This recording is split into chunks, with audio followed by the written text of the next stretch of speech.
የኢትዮጵያ መከላከያ ሰራዊት ሲበተን የህይወት ውጣ ውረዶች ነበሩ። ያን ጊዜ እንዴት አለፍከው? እርጉዝ ሆና የ8 ወር እርጉዝ ሆና በእግሯ እንድትሄድ ተደርጎ እንድትሞት ተደረገ። በህይወትህ ውስጥ ትልቅ አሻራ ጥሏል አልፏል የምትለው ኦልሞስት እንግዲህ እንደ አንድ ወታደር እንደ አንድ የሚሊተሪ ሰርቫንት አሁን ያለውን እንቅስቃሴ እንዴት ተቃኘዋል? ዝም ብሎ ንዝላል ልጅ እንደዚህ የገባ እስኪመስል ድረስ ነው ሲናገር የነበረው። ምክንያቱም አልጠበቅም። ያው አስተምሮ ወታደር ትሆናለህ። ሶስቱ ከአንድ ቤተሰብ ወጥተው መስዋዕት የከፈሉ ሰዎች ናቸው ሶስቱ። ኤርትራን ሻዕቢያ በሚቆጣጠርበት የመጨረሻው ሰዓት እዛ ነበሩ። እኔ አሁን እንደ ወታደር ውጊያው በትክክል መምራትና ወደ እልባት ነገሮች እንዲመጡ ማድረግ ነው። ምንድነው ችግሩ? ሊከለክሉ የቻሉበት ጥላቻ፣ ግፍ፣ ቀጠና ክፍት መሆኑ ለኢትዮጵያ ስጋት አይሆንም? የምጽዋን ግንባር እየመራ የተሰዋ አባት ነው ያለኝ። ህወሓት የዳበረ ወታደራዊ ሎጂስቲክ እንዳለው ያሳያል። ውጊያ ቃቃ ጨዋታ አይደለም። ራሳቸውን እንደ መንግስት የመቁጠር ሂደቶች እየታዩ ነውና ራሳቸው ዲፋክቶ ስቴት ነን ብለው ሁሉን ነገር ከዘጉ የመንግስት እርምጃ ምን ይሆናል? ከዚህ በፊት በነበረው ውጊያ ከፍተኛ እልቂት ደርሶ እግር እጅ ተቆርጦ አይን ጠፍቶ ውጊያን እንግዲህ መልክ የምታስይዘው አንተ ነህ ወይም ሴንትራል ኮሩ ሴንትራል ሊደርሺፑ ነው። ኢትዮጵያን የማይወድ እንጀራውን የሚበላ ውሃውን የሚጠጣ የ30 ዓመት ጉዳይ ነው። በ30 ዓመት ውስጥ ነው ሁኔታው የተቀየረው። የመንግስት እርምጃ ብቻ ሳይሆን የኢትዮጵያ ልጆች ምን ይላሉ? ኢትዮጵያ ልጆች ምን እናርግ? ምን ጭብጥ ላይ ደርሰዋል?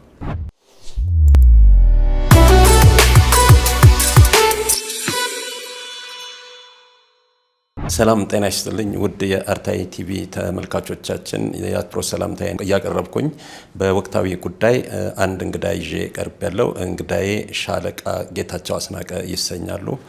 እንኳን ደህና መጡ ሻለቃ። እንኳን ደህና ቆያችሁ። ለንግግራችን ለውይይታችን እንዲያመች እንግዲህ ከስቱዲዮ ውጪ አንተ በለኝ ብለዋል። የአክብሮት ቃሌ እንደተጠበቀ ሆኖ አንተ እያልኩ እቀጥላለሁ። እንግዲህ ወቅቱ አሁን ትንሽ በመካከለኛው ምስራቅም ሆነ በሀገራችን የጦርነት ደመናዎች በእጅጉ ያጠላበት ወቅት ላይ እንገኛለን። እርስዎ ደግሞ ሚሊተሪ እንደመሆኑ ወደኋላ መለስ እንበልና ያሳለፉትን ወታደራዊ ህይወት በተመለከተ ጥቂት ያውጉኝና ወደ ቀጣይ ውይይት እንሸጋገራለን። እንግዲህ መጀመሪያ አርታይ ወደዚህ ሀሳብ ስለጋበዘኝ በጣም ነው የማመሰግነው። ያው በኢትዮጵያ ህዝብና በኢትዮጵያ ጦር ሰራዊት ስም በጣም ነው እናመሰግነው። እንዲህ ወጥተው መናገር የሚገባቸው ብዙ ሰዎች አሉ። ወጥተው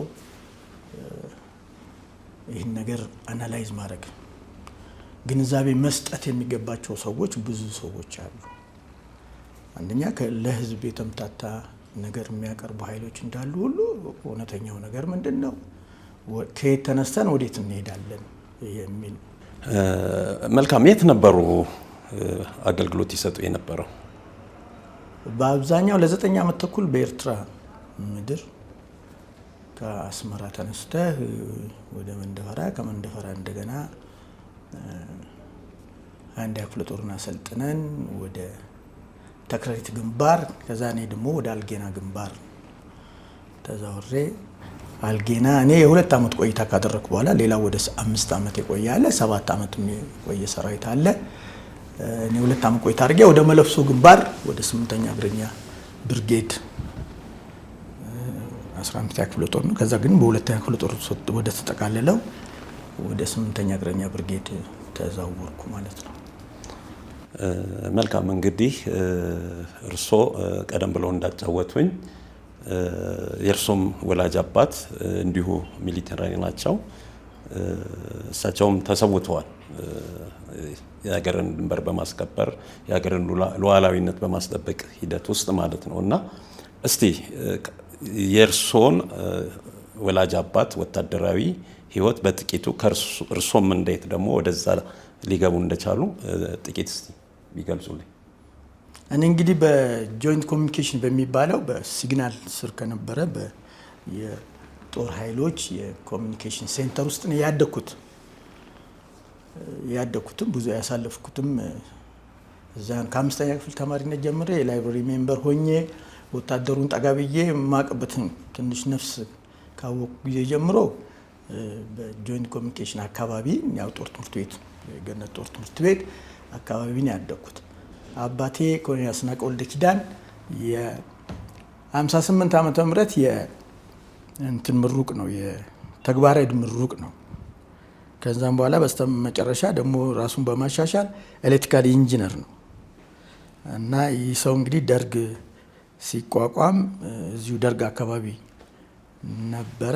ከዛ እንግዲህ ወደ ምጽዋ ግንባር ተልኮ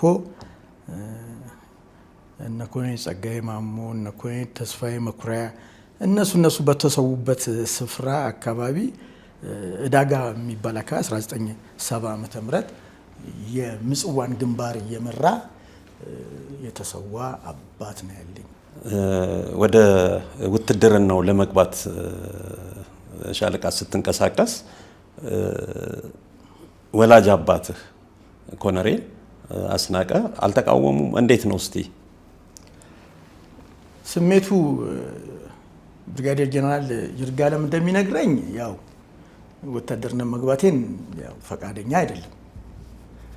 ዝም ብሎ ንዝላል ልጅ እንደዚህ የገባ እስኪመስል ድረስ ነው ሲናገር የነበረው። ምክንያቱም አልጠበቅም። ያው አስተምሮ ወታደር ትሆናለህ የሚል ነገር ግን ጊዜው ወቅቱ ውጥርጥር ያለ ነው። በእኔ ላይፍ ውስጥ ውጥርጥር ያለ ነገር ነበር። ግን አንድ 43 እስከ 48 የምንደርስ በወረዳችን ያለን ወጣቶች ተሰባስበን ወደ ሰራዊቱ የቀይ ጦር ጥንስስ ወደ ተባለው የሰራዊት ምዝገባ ሄደን በካዴት ኮርስ ወደ ውትድርናው እንግዲህ ተጠቃለን ገባን ማለት ነው። ይሄ እንግዲህ ወቅቱ በጣም አገሪቱ ትልቅ ፍልሚያ ውስጥ የነበረችበት በምስራቅ በሰሜንም ትልቅ ውጥረት ውስጥ በነበረችበት ጊዜ ነው ማለት ነው። እንግዲህ ያ ትኩስ የጦርነት ወላፈን ውስጥ እንግዲህ ገና በጉልምስና በወጣትነት እድሜ ወደዛ ሲገባ ስሜቱ እንዴት ነበር? እኔ እንግዲህ ትንሽም እድለኛ ነኝ። አሁን እኛ በ1970 ዓመተ ምህረት ዝግጅት አድርገን ወደ ጦር ሜዳ የገባው ሰራዊት ብዙ ቶሎ ነው ውጊያ ውስጥ መስዋዕትነት የከፈለው። እኛ ደግሞ ቀስቀስያ እኔ ማሰልጠኛ ትምህርት ቤትም ነበርኩ። ገነት ጦር ትምህርት ቤት ማሰልጠኛ ትምህርት ቤት በአሰልጣኝነት የአንድ ዓመት ቆይታ አሰልጣኝ ነበር።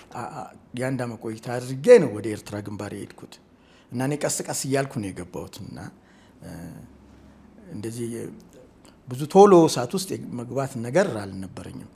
ግን እሳት ውስጥ ገብተው መስዋዕትነት የከፈሉ ጓደኞቼ አሉ። እነ ብርሃኑ እንደሻው ታላላቆቼ አብረን ወጥተን አብረን 71 ዓመተ ምህረትን ያላለፉ ሰዎች አሉ። አዋጊዎች ማለት ነው። ድንቅ አዋጊዎች እነኝ ምጠራለህ። ድንቅ እነ ሽፈራው በየነ ነበሩ በዛ ግንባር እና አለም ባንት ወረደ ነበሩ በዛ ግንባር እና ኢትዮጵያ ያው ልጆች አሏት፣ እንደ ሁል ጊዜ ልጆች አሏት። መዋጋት ለኢትዮጵያውያን ብዙም እንትን አለ። ይሄ ብርቅ አሁን እንትን እንደሚተራመሰው እንትን ብርቅና ድንቅ አይደለም። ብዙ አዋጊዎች ግንባር ተገኝተው ትልልቅ አስተዋጽኦ አድርገዋል።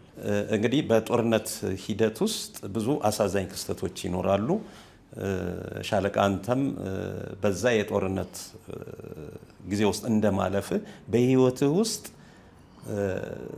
ትልቅ አሻራ ጥሏል አልፏል የምትለው አሳዛኝ ነገርም ሊሆን ይችላል፣ አስደሳችም ነገር ሊሆን ይችላል። ያን ዘመን አስታከስ ይግለጽልኝ።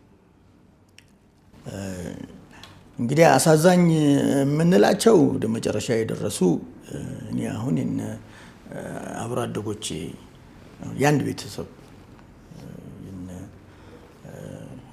ሻለቃ ባሻ ዳንኤል ገብረ ሚካኤል ቤተሰቦች እነ ኤፍሬም ዳንኤል፣ ዘካርያስ ዳንኤል፣ ሳራ ዳንኤል፣ ወንድም ዳንኤልም እንዲሁ እንትን ውስጥ የነበረ ነው። ግን ሶስቱ ከአንድ ቤተሰብ ወጥተው መስዋዕት የከፈሉ ሰዎች ናቸው ሶስቱ።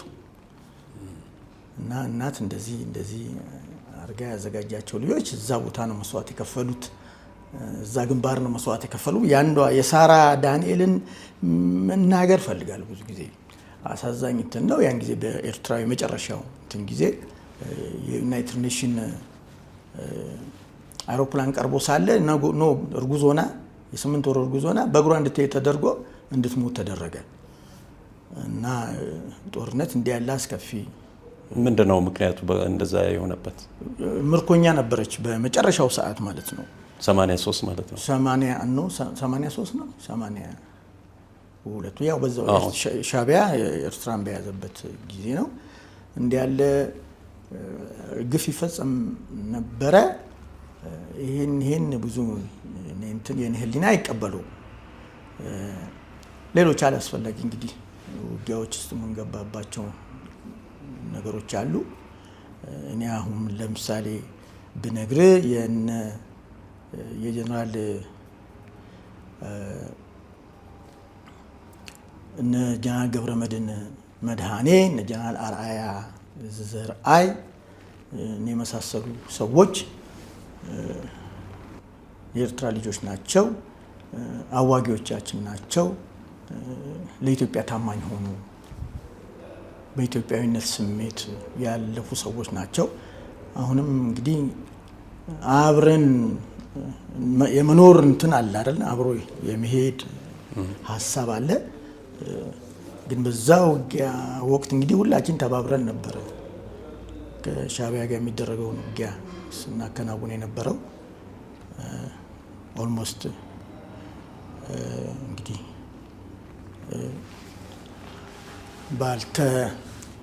ባልተቀናጀ መልኩ የሚደረጉ ውጊያዎች፣ ብዙ ውጊያዎች በኃይል አሳልፈናል። ምንድነው አንዳንድ ያለ መግባባት ምናምን ባለባቸው ቦታዎች ላይ ችግሮች ይፈጠራሉ። ነገር ግን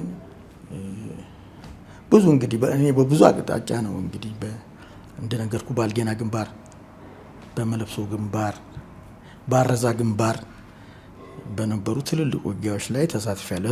ረጅም ጊዜያት የሚፈጁና የ9 ዓመት ተኩል ቆይታዬን ነው አሁን ማካፈል ያለው። የመጨረሻው ጊዜ ማለት ነው ኤርትራን ሻዕቢያ በሚቆጣጠርበት የመጨረሻው ሰዓት እዛ ነበሩ? አልነበርኩም። የመጨረሻው ውጊያ በሚደረግበት ጊዜ እኔ አዲስ አበባ ላይ ነበርኩ። አዲስ አበባ ኦልሞስት ተዛውሬ መጥቻለሁ። ጥሩ። እንግዲህ አሁን የጦርነቱን ጉዳይ በወቅቱ በዘመኑ የነበረውን በርካቶች ተናግረውታል። በርካቶች ደግሞ የራሳቸው ገጠመኞች አላቸው። ሻለቃ አንተም እንደሚኖርህ ተስፋ አደርጋለሁ። ያንን በሌላ ጊዜ በዝርዝር እንወያይበታለን። ከዚሁ ጋር በተያያዘ አንድ ጥያቄ ላንሳና በመጨረሻው የቀድሞ ሰራዊት የኢትዮጵያ መከላከያ ሰራዊት ሲበተን የህይወት ውጣ ውረዶች ነበሩ። ያን ጊዜ እንዴት አለፍከው? ያን ጊዜ እንግዲህ እኔ ትላልቅ ኮሚኒቲ ያለኝ ትላልቅ ፋሚሊዎች አሉኝ። ኮሚኒቲያችን ብዙም እንትን ያለን ቤተሰብም አብሮኝ ነበረ። ብዙ ይሄና ይሄ የሚል ውጣ ውረድ አልደረሰብኝም። አንደኛ አዲስ አበባ ነው እድገቴም፣ ብዙ እንትን አልደረሰብኝም። ችግሮቹ እንዳሉ ሆነው ማለት ነው። ግን ምንድነው ኢትዮጵያ እንደነ ጀነራል ተመስገን ገመቹ አይነት ሰዎችን ያጣችበት ጦርነት ነው።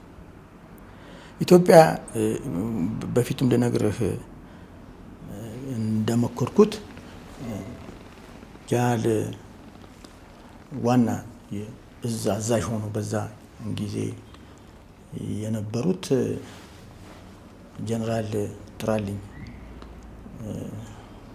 እኔ በጀነራል ነጋሽ ወልደየስ ስር ነበርኩ። ግን በጣም የማነሳቸው ጀነራል ብታስታውሰኝ ጀነራል ሜጀር ጀነራል ደምሴ ቡልቶ። ሜጀር ጀነራል ደምሴ ቡልቶ በቀይ ኮከብ ዘመቻም ተካፍለዋል። እንደገና ደግሞ በባህረ ነጋሽ ዘመቻ የባህረ ነጋሽ ዘመቻ እቅድ ዋናው መሪ እሳቸው ነበሩ።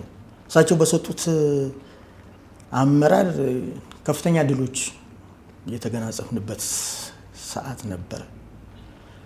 ጃን ደምሴ በኤርትራ ምዕራብ በኩል የመሩት ውጊያ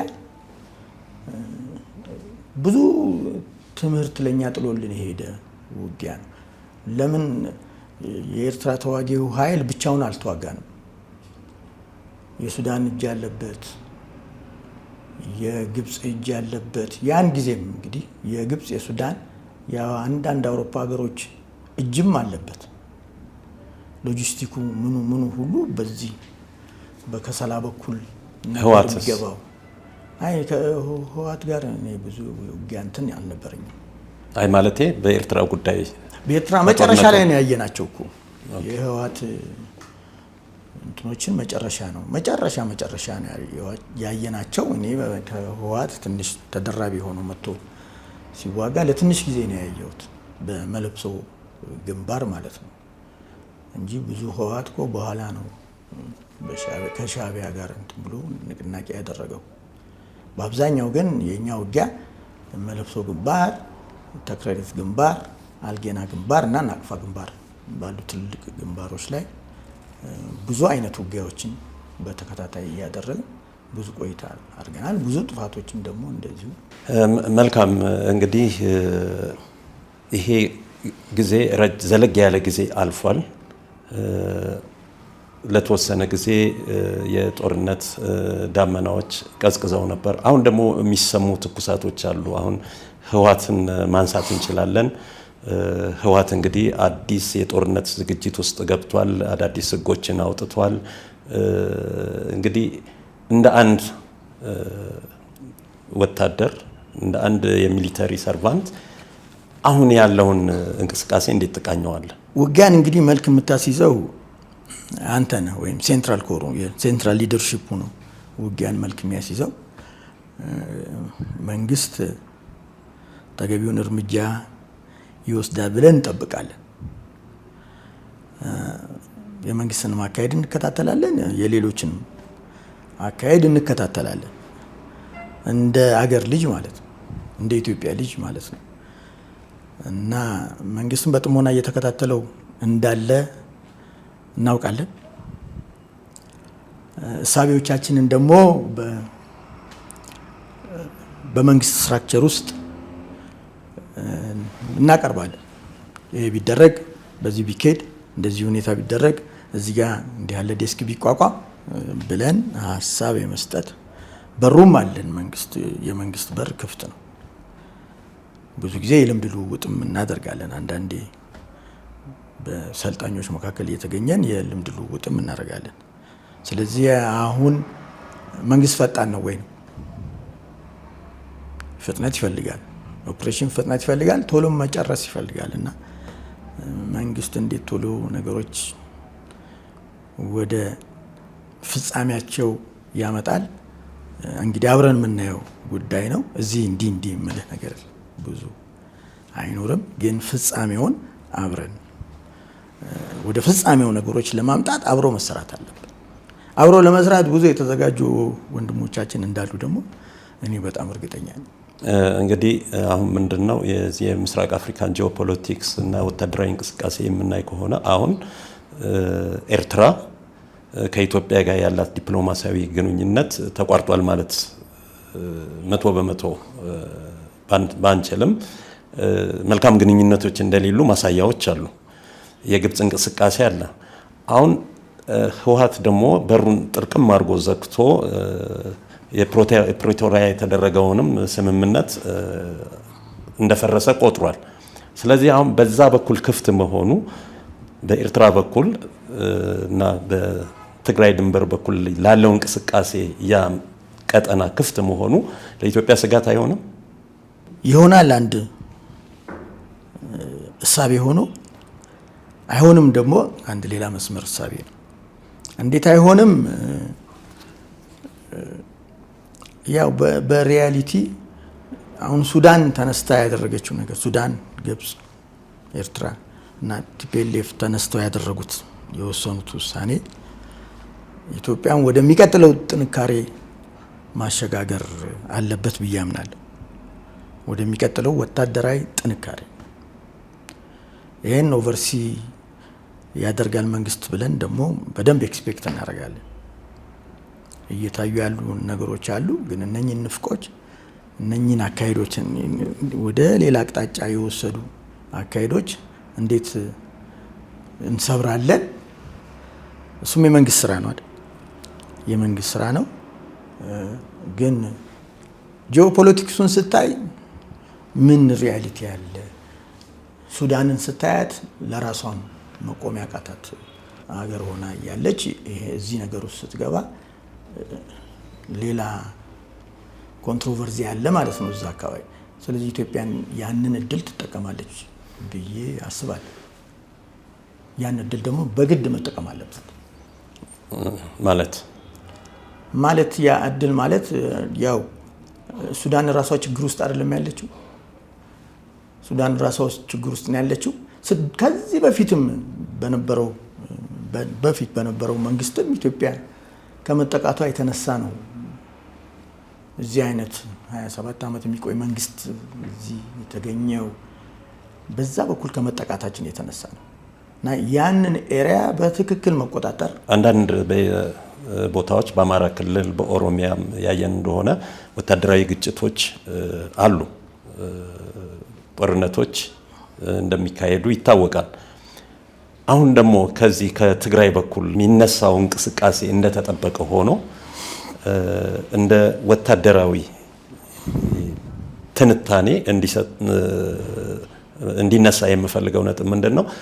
የምዕራባውያን ሁኔታ ከዚህ ከወታደራዊ ግጭቱ ጋር ተያይዞ ምን መልክ ሊኖረው ይችላል? አሁን እንግዲህ አንዱን አቅጣጫ ነው እዚህ መሀል ያለው ጉዳይ ሳይሆን አንዱ አቅጣጫ ላይ ምን መልስ ነው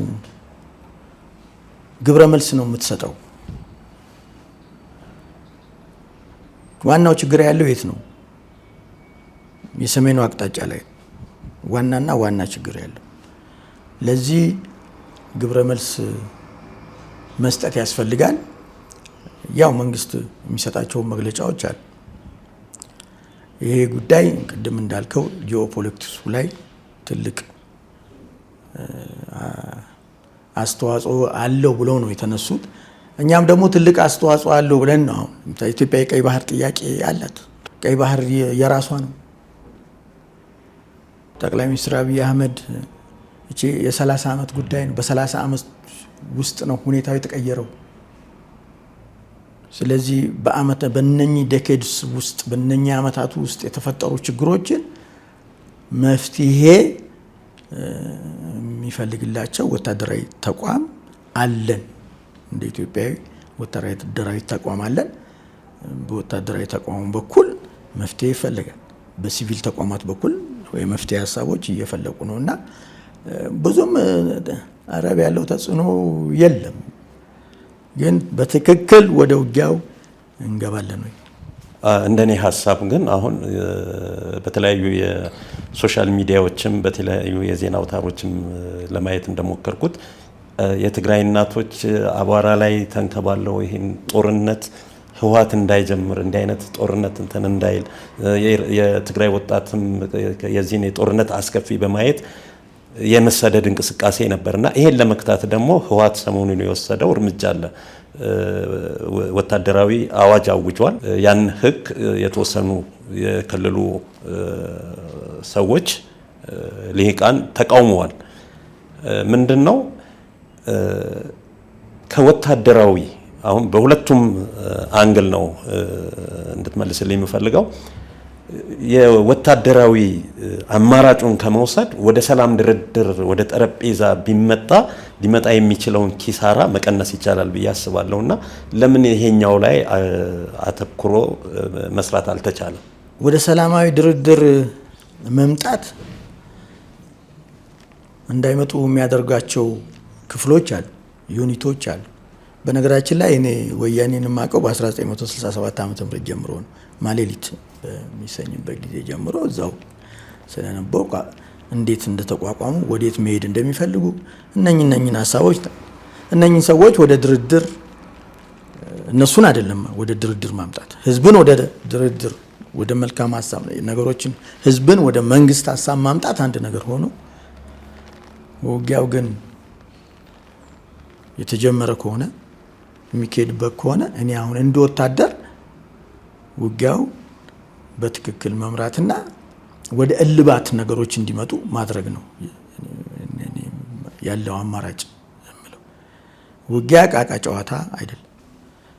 ውጊያ ሆ ብለህ የምትወጣበት እግር ኳስ ደግፈህ እግር ኳስ ላይ እንዲህ ብለህ እንዲህ የምትመለስበት ነገር አለ። ውጊያ የራሱ ጥፋቶች አሉት። ውጊያ ልማት የለውም። ውጊያ ጥፋቶች አሉት። ኢኮኖሚህን ላይ ጥፋት አለው። ህዝብህ ላይ ጥፋት አለው። ሰው ኃይልህ ላይ ተዋጊ ኃይልህ ላይ ጥፋት አለው። እና እነኚህን ነገሮች ዳዴ እያልክ የምትሄድበት ምንም ምክንያት የለም። በውሳኔ ወደሚቀጥለው ተግባር ሄዶ አንዳንዴ ውሳኔ ካለመድረስ የተነሳ ጊዜ የሚሰጣቸው ነገሮች ጥፋት ሲያመጡ እናያለን እና ይሄ እንዳይደገም ወታደራዊ እርምጃ በወታደራዊ እርምጃ፣ ሌላው ሲቪክ የሆነው አንተ የምትለው የድርድር የውይይት ምናምን ነገር ደግሞ በሌላ አቅጣጫ ማድረግ ተገቢ ነው። አሁን የምንነጋገረው ውጊያንና ውጊያን በተመለከተ ነው። አሁን እኮ ህወሓት የፕሪቶሪያ ስምምነትን ተቀብሎ እስከተወሰነ አሁን የመጨረሻውን ጀነራል ታደሰ ወረደን አንስቶ ደብረጽዮን ስልጣን እስከያዘበት ድረስ ባለው ሂደት ውስጥ ነገሮችን ያየን እንደሆነ አንዱ ትጥቅ ማስፈታት ህወሓት ትጥቅ ሊፈታ በዛ በፕሪቶሪያ ስምምነት ውስጥ ፈርሟል። የትጥቅ መፍታቱ እንደውም የተሃድሶ ኮሚሽንም ተቋቁሟል። ያ ነገር በጊዜው ያለ መጠናቀቁ የሚያሳዩ ነገሮች አሉ። ይህም ምንድነው? ህወሓት የዳበረ ወታደራዊ ሎጂስቲክ እንዳለው ያሳያል። ያንን በድርድሩ መሰረት ትጥቅ ፈቶ ቢሆን ኖሮ እነኚህ ነገሮች አሁን ስጋት ሆኖ አይመጡም ነበርና ያን ክፍተት እንዴት ታየዋለህ? ይሄን እንግዲህ እንደ ህዝብ አብረን የሰማነው አይደል? እንደ ህዝብ አብረን የፕሪቶሪያውን ስምምነት እንደ ህዝብ ነው የሰማነው።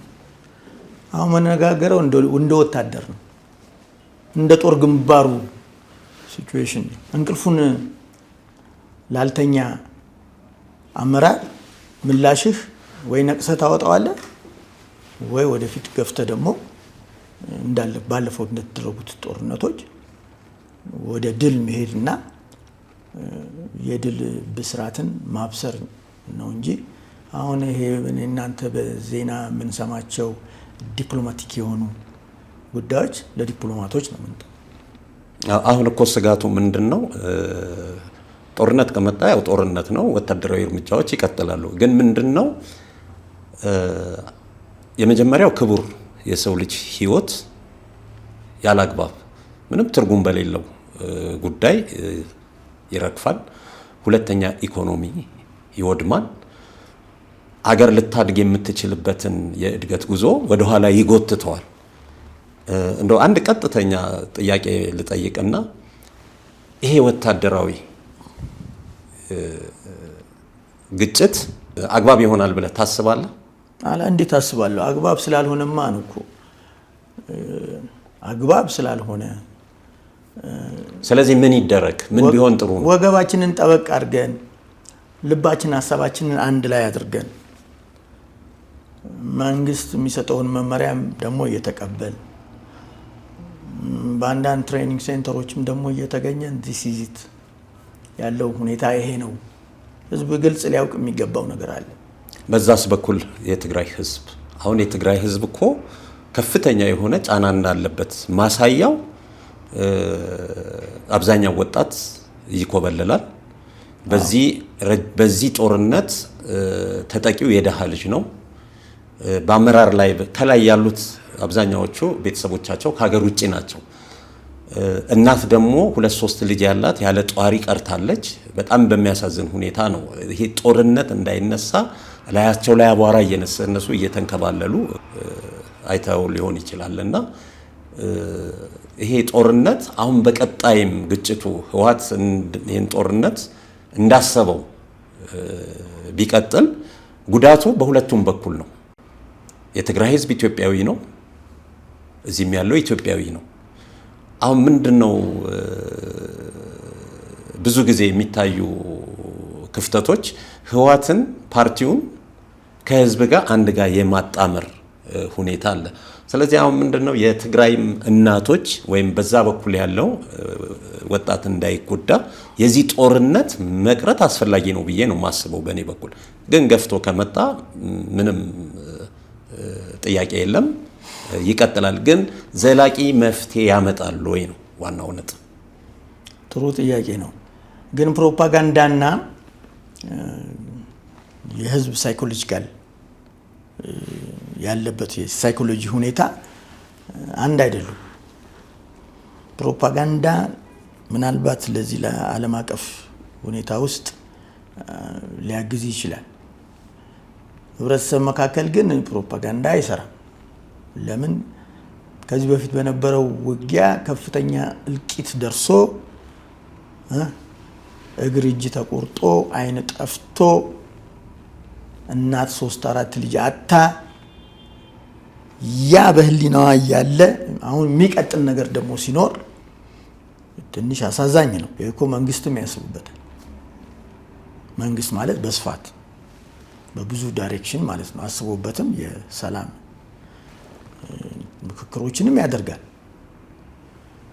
ግን ሊደርሺፑ መሪዎቹ ግን ካሉበት አዘቅት ካሉበት የፖለቲካ እይታ አይወጡም። ይወጣሉ የሚል ሀሳብ አለ። አይወጡም። እንግዲህ እነሱን ደግሞ ነቅሶ ማውጣት ስራ እንግዲህ የህዝብም እና የመንግስት ትብብር ነው። ትግራይ ውስጥ ይሄ ይከናወናል ብዬ እጠብቃለሁ። ኖቶ እንደ ትግራይ ኤርትራም ቢሆን እንግዲህ አሁን ትግራይ ሙሉ በሙሉ ህወሓት ይዞታል። ምናልባት እንደውም ዲፋክቶ ስቴት መስርተናል ብለው ሊሉ የሚችሉበት ሁኔታዎች እየታዩ ነው ያለውና ምክንያቱም ራሳቸውን እንደ መንግስት የመቁጠር ሂደቶች እየታዩ ነውና ራሳቸው ዲፋክቶ ስቴት ነን ብለው ሁሉን ነገር ከዘጉ የመንግስት እርምጃ ምን ይሆናል? የመንግስት እርምጃ ብቻ ሳይሆን የኢትዮጵያ ልጆች ምን ይላሉ? ኢትዮጵያ ልጆች ምን እናርግ? ምን ጭብጥ ላይ ደርሰዋል? መንግስት ብቻ አይደለም። ከመንግስት ጋር ደግሞ ህዝብ ምን ይላል? ራሱ የትግራይ ህዝብ ሰላምን የሚፈልገው ህዝብ እኮ ከመንግስት ጋር ወግኖ የሚሰራ ህዝብ ነው። ጥቂት ጊዜ የሆነች ነገር አሁን መተላት ዲፋክቶ ምናምን ጥቂት ጊዜ ጥቂት በወራት የማይቆጠሩ ጊዜያትን ሊል ይችላል። በኋላ ግን የሁሉ ጭፈራ ቀረርቶ ይቀራል። ከዚህ በፊትም የኢትዮጵያ ህዝብና መንግስት አድርጎታል። አሁንም ይቀራል። ስጋት እኮ የለም። ስጋት የለም። ተው ትላለህ። ወደ ስጋት የሚያስኬዱ ነገሮች ግን የሉ፣ አይኖሩ። ተው አቅጣጫው አብረን የምንኖርበት ስትራቴጂ ይሄ ነው ትላለህ። አብረን የማትኖርበትን ስትራቴጂ ወይም ደግሞ ታክቲካል እቅድ ያወጡ ኃይሎችን ግን ያው በቦታው ላይ ተገኝተ መፍትሄ ትፈልግለታለህ። ከዓለም አቀፍ ህብረተሰቡም ጋር መፍትሄ ትፈልግለታለህ እና የዓለም አቀፍ ህብረተሰቡም ከኛ ጋር ከኢትዮጵያ ጋር እንደሚሆን ትልቅ ተስፋ። ብዙ ጊዜ ህወሓት ቃሉን በማጠፍ ይታወቃል። ዛሬ የተናገረውን በቀጣይ ሰርዞት ነው የሚገኘውና ብዙ ጊዜ በአቋም ደረጃ ቃላቸውን ጠብቀው የመጓዝ እንትን የለም። አሁን አፋር ውስጥ የትግራይ ነፃ አውጪ የሚል የሚንቀሳቀስ አለ። የቲዲኤፍ ኃይል አለ። ይሄ ሀራ መሬት የሚንቀሳቀሰው ኃይል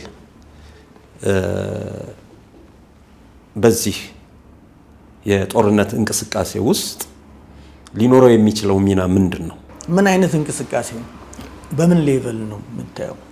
ወታደራዊ እንቅስቃሴ ወታደራዊ እንቅስቃሴ ሲባል ትንሽ ዩኒት አስቀምጠህ ውርውር እንዲል አድርገህ የምትለው ነገር አለ፣ የምታወራው ነገሩን የምታንጸባርቀው ነገር አለ። ይሄ ለመንግስት አስጊ ጉዳይ አይደለም። ኖ ይሄ ሀራ መሬት እኮ ያለው እንትን አጌንስት እነ ደብረጽዮን ከሚያንቀሳቅሱት ጋር ነው፣ ከመንግስት ጋር አይደለም። ይገባኛል። እዛ ያለውን ትግራይ ያለውን እንቅስቃሴ በአካሄድ በመቃወም ያፈነገጠ ራሱን ያደራጀ ኃይል ነውና የትግራይን እናቶች የትግራይን ህዝብ ነፃ በማውጣት እንቅስቃሴ ውስጥ ምን ሚና ይኖረዋል? እንደ ወታደራዊ እዚህም ያለው እኮ በጋራ እዚህም ያለው እኮ እያንዳንዱ ሰው ቤተሰብ አለው። እያንዳንዱ ሰው ቤተሰብ አለው፣ ይደማመጣል። ጦርነቱ አስፈላጊ አይደለም አይደል? ጦርነቱ አስፈላጊ አይደለም። ጦርነቱ አስፈላጊ ስላልሆነ ደግሞ ከመንግስት ጋር ወግኖ የሚንቀሳቀሰው ኃይልም እኮ የመፍትሄ ኃይል ነው። ቲፒኤልኤፍ አንድ ቡድን ነው። ውጭውን ይመስለኛል፣ ዳርዳሩን ውጭውን ነው እንጂ መሀል ሀገር ላይ እኮ ብዙ ተጽዕኖ ማድረስ እንደነገርኩ ነው። ማን ነው ቀደምትነትን የሚወስደው? ወታደራዊ ቀደምትነቱን ማን ነው የሚወስደው? ከዛ በኋላ የሚሆነው እኮ በሂደት ነው የምናየው። ትልልቅ ከተሞች አካባቢ ያሉትንም ማጠናከር የሁሉ ከመንግስት ጋር የሚሰራ ጉዳይ ነው። እዚህ ላይ እኮ አሁን ለምሳሌ ኤርትራ በረሃ ኤርትራ የኢትዮጵያውያን ተቃዋሚዎችን ወይም ቀጥታ አሁን እያደረግን ያለ ነው ህወሓትን በተመለከተ ነው ለህወሓት ድጋፍ እንደሚያደርግ ማሳያዎች አሉ። በተቃራኒው ደግሞ የኢሳያስን መንግስት የሚቃወሙ እዚህ አዲስ አበባ ውስጥ ተደራጅተው መግለጫ የሰጡ አካላት አለ እና አንዱ ያንዱን ተቃዋሚ አንዱን ለመጣል በሚደረግ የስበት ኃይል ውስጥ ሰላምን ለማምጣት በጣም አስቸጋሪ ነው። እኛ እንግዲህ ታሪካችን በሙሉ የጦርነት ነው። ዘመናችን በሙሉ የጦርነት ታሪክ ያልተለየን ህዝቦች ነን እና ይሄ አንዱን ለመጣል በሚደረግ እንቅስቃሴ ውስጥ አንድ ኃይል ጎልቶ ካልወጣ ቀጠናዊ ችግሩ እንዳለ ነው የሚቀጥለው የሚል ግምት አለኝ። ምን አተያያለህ? በኤርትራና በቲፒኤልኤፍ መካከል ያለው በሻዕቢያና በቲፒኤልኤፍ መካከል ካለው ግንኙነት አንጻር ነው የምጠይቀኛል። ይሄ ነገር ምን ያህል ጊዜ ይራመዳል? ምን ያህል ጊዜ ኮሊሽኑ ምን ያህል ጊዜ ይቀጥላል? ምን ያህል ጊዜ አይቀጥልም? መቼ ዲስተርባንስ ይፈጠራል? እና ሲቹዌሽን ሁኔታዎች ናቸው ያንን እንትን የሚሉት። ጊዜያዊ አማልጋሜሽን እንዳለ ሁሉ ጊዜያዊ መበታትን ደግሞ ይኖራል እና ያው ክትትል የሚያደርግ ከኔና ካንተ በበለጠ መንግስት ነው።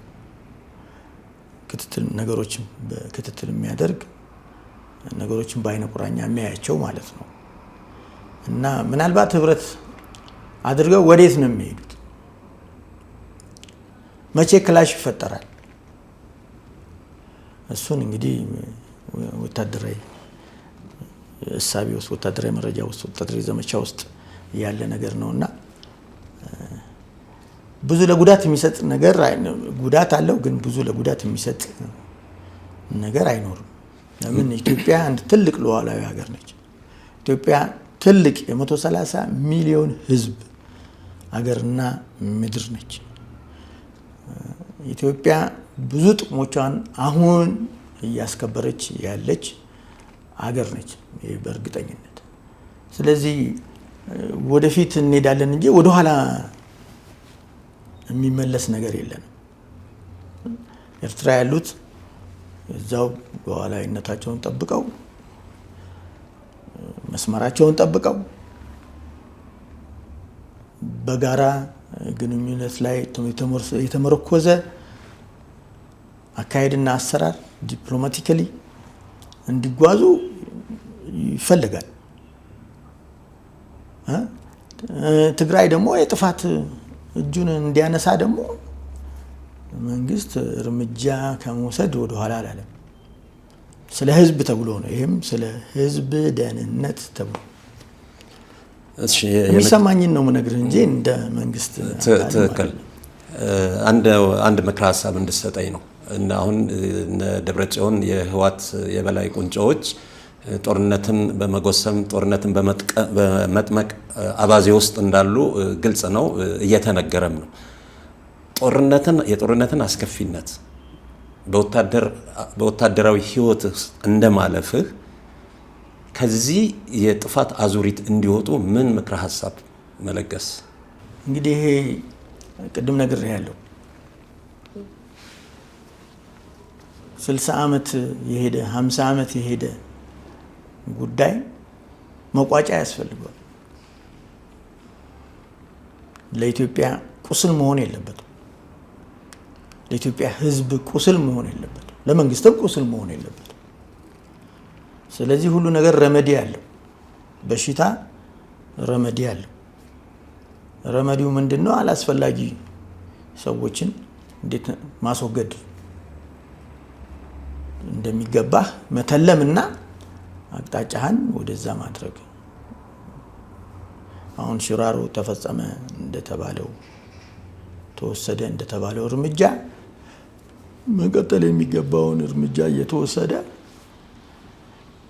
ኢትዮጵያ ወደ ረፍቷ፣ ኢትዮጵያ ወደ ልማቷ፣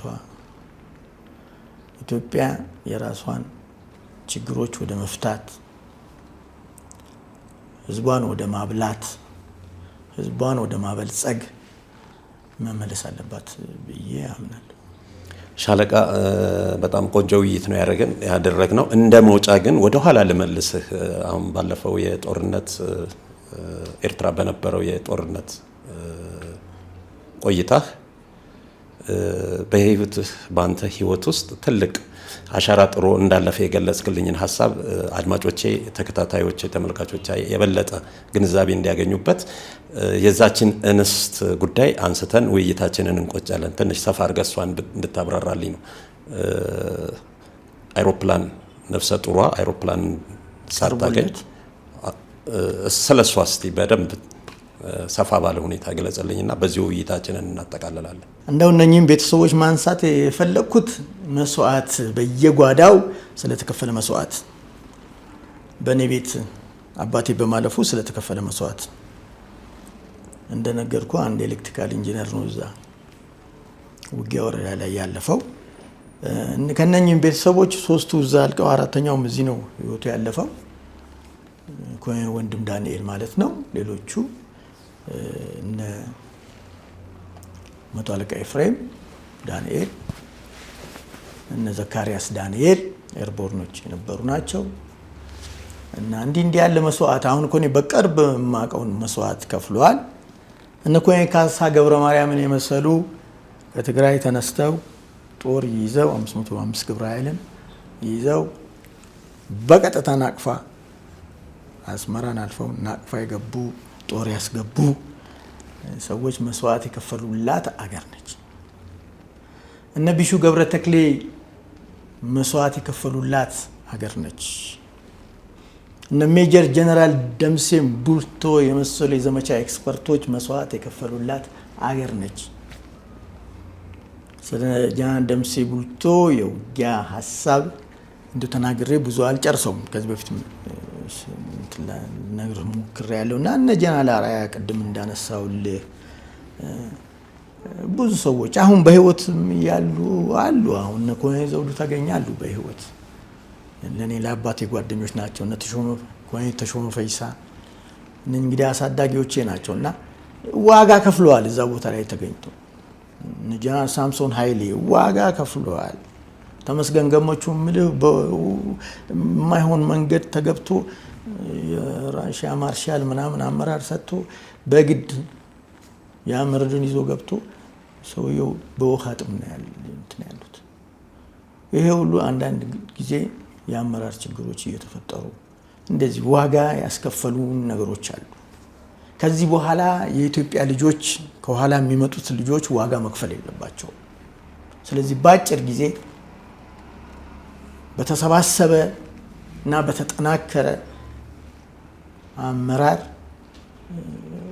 ነገሮችን ወደ መፍትሄ ማምጣት አስፈላጊ ነው ብዬ አምናለሁ። የነፍሰ ጡሯን ታሪክ እንድትገልጽ። የእሷ እንግዲህ ሳራ ዳንኤል ማለት በገጀረት ሆስፒታል ነርስ ነች፣ ወታደራዊ ነርስ ነች እና በነርሲንግ ስራዋ ላይ የአስመራ ከተማ በተያዘች ጊዜ በዩኤን አይሮፕላን ያቀርባል። ዩኤን አይሮፕላን አቅርቦ ወደ አዲስ አበባ እንዲመጡ ሊደረግ ሲል አይደለም ብለው የሻዕቢያ ወታደሮች በእግሯ ወደ ደቀ መሐሪ እንድትመጣ ተደርጎ የ8 ወር ጉዞ የነበረች ነች እና ከአስመራ ደቀ መሐሪ ነው። ከአስመራ ወደ ደቀ መሐሪ እየሄዱ እያሉ ማለት ነው በእግር ሂዱ ተብሎ እና በዛ መካከል ነው የሞተችው። መንገድ ላይ ነው ህይወቷ ያለፈው። መንገድ ላይ ህይወቷ አለፈ እና ይሄን ነገር መስማት ራሱ ትንሽ ያሰቃል። እንኳን አብሮ አደግህ ዩኤን አይሮፕላን እስካቀረበ ድረስ ምንድነው ችግሩ? ሊከለክሉ የቻሉበት ጥላቻ፣ ግፍና ጥላቻ ነው። አሁንስ ግፍ አይደለም እንዴ እንዲህ ያለ አሰላለፍ መሰለፋችን? ኢትዮጵያን የማይወድ እንጀራዋን የሚበላ ውሃዋን የሚጠጣ ማንኛውም ነገር በኤር ትራንስፖርት የሚደርሰው ህዝብ መለስ ብሎ እንዲያስተውል ጥሪ ያቀርባለሁ በዚህ ሰዓት። መልካም ሻለቃ ጌታቸው አስናቀ ጥሬን አክብረህ ይህን ውይይት በማድረጋችን በአርታይ ተመልካቾቼ ስም ከልብ አመሰግናለሁ። በቀጣይ በሌሎች ነጥቦች ዙሪያ ውይይት እናደርጋለን ብዬ ተስፋ አደርጋለሁኝ። ለነበረን ቆይታ እግዜር ይስጥልኝ። እኔም ስለጋበዛችሁኝ አመሰግናለሁ። ውድ የአርታይ ቲቪ ተመልካቾቻችን በአርታዊ ወቅታዊ ጉዳይ ይዘን የቀረብነው ትንታኔ በዚሁ የተጠቃለለ ይሆናል። መልካም ቆይታ